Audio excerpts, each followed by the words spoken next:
అంటే జెమినీ యాంకర్గా మీరు వర్క్ చేసిన ఆ రోజు నుంచి సింగర్గా, డైరెక్టర్గా, ప్రొడ్యూసర్గా ఎన్ని అవతారాలు ఎత్తారో యాజ్ ఆన్ టుడే వరకు. చాలామంది నన్ను వాన్ చేసేవారు, ఏంటి నువ్వు అన్నిటిలో కాలు పెడతావు.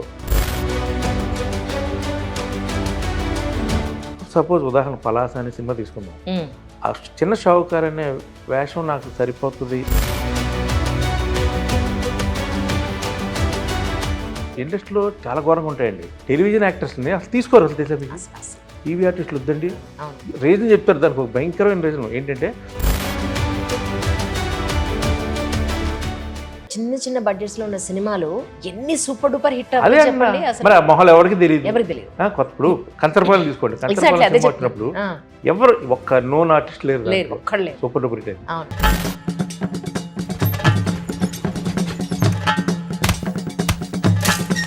అలాగే రాజు వెడ్స్ రాంబాయ్, శివాజీ గారిని ఆ సినిమాలో నెగిటివ్ క్యారెక్టర్ లో చూస్తారని ఏమైనా ఎక్స్పెక్ట్ చేశారా? కోర్ట్ సినిమాలో అవును, ఈ ప్రూవ్డ్ కదా.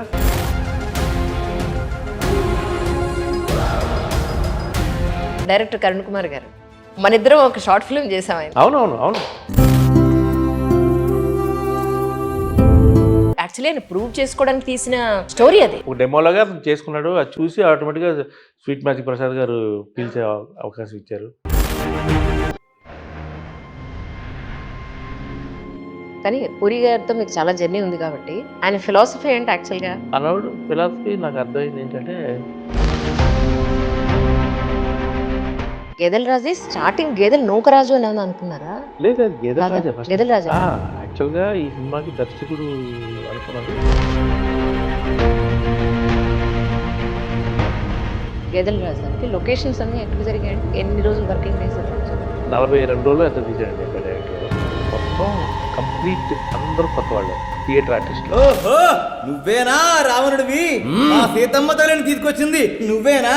ఈ గేదెల రాజు అనేది నాది మెయిన్ లీడ్. కనికుడు అనేవాడు ఒకడు ఉండేవాడు, వాడి నీతి చాలా దారుణంగా ఉండేది. బిఫోర్ 20 minutes లో సినిమా అవుతానుక ట్విస్ట్ రివీల్ అవుతుంది. అక్కడి నుంచి సినిమా అసలు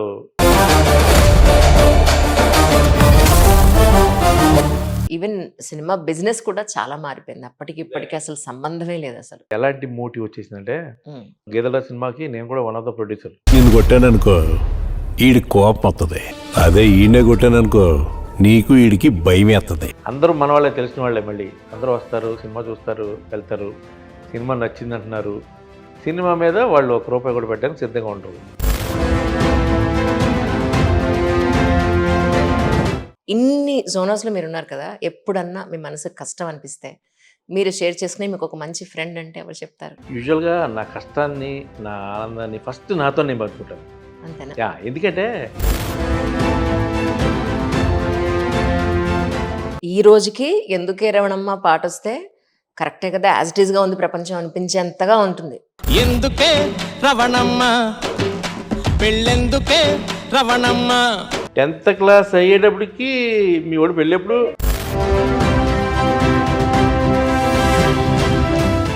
అనితా చౌదరి గారు తను ఎవరిని ఇంటర్వ్యూ చేస్తే అందులో చెప్తుంది, మా రాజా అసలు వాళ్ళ వైఫ్ అంటే ఎంత ఇష్టము మాటల్లో చెప్పలేము, ఏదున్నా తనే అని చెప్పని అనితా చౌదరి చెప్తూ ఉన్నారు మీ గురించి.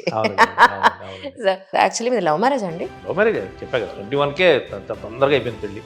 21 పెళ్ళి అయిపోయింది, 23 పాప, 25 బాబు అయిపోయింది.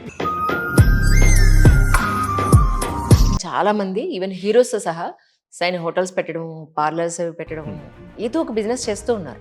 అంటే మీ వరకు అలా ఏమన్నా ఎప్పుడైనా అనుకున్నారా? Basically I'm not a business minded person. చిన్నప్పుడు ఇంట్లో బాగా తనులు తినేవాడిని. నేను ఏదైనా సింగింగ్ కాంపిటీషన్కి వెళ్తే గ్యారెంటీ ఫస్ట్ ప్రైజ్ ఇచ్చేవాడిని. కొన్నిసార్లు గోల్డ్ మెడల్ ఇచ్చేవారు, దొంగ గోల్డ్ మెడల్. నేను కూడా బంగారు పథకం వేసుకొని ఇంటికి వచ్చి, నాన్న నాకు బంగారు పథకం వచ్చిందంటే ఆయన చదువులో తెచ్చుకోరా బంగారు పథకం.